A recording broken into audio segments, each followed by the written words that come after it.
All right, now if you want to take a look around the room, this is what we call the Indiana room, the genealogy room, and the, let's see, and also Indiana history room, DeKalb County history room, and then also this is the board room where the board meets.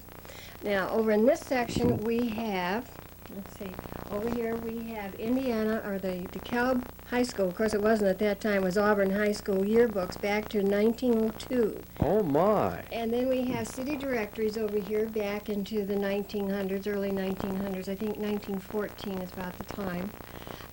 And then we have pictures. All these books here are old pictures that were taken, photographs that have been given to us and identified, and then at one time we had a local photographer take pictures of Auburn proper, and then they've been identified and put here. And so this, and then we've had pictures taken from here, duplicates made, and they blow them up and use them as wall murals in some of the offices in town.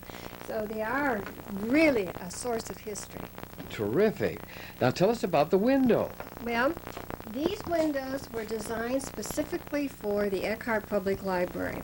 You'll find that the windows on the upper level are different from the windows in the other level of the library, although they all follow the same design because they were designed specifically for this library. Charles Eckhart saw that this was done. Also, our building is very unique in that it has marble for the floor molding. It has terrazzo tile on the floor, the iron in the staircase, and also the oak wood that is used throughout the building. Very unique. Charles Eckhart wanted to see that this building was built of the finest, and he certainly did do that. Sirlene, I think we've neglected to say who Mr. Eckhart was. Well, Charles Eckhart was the gentleman who had the Auburn Carriage Company, and then as this grew and grew larger and became more money for him, he also was a philanthropist in that he gave the city the Eckhart Park, he gave them the Y, and he also then made arrangements that he would give the library.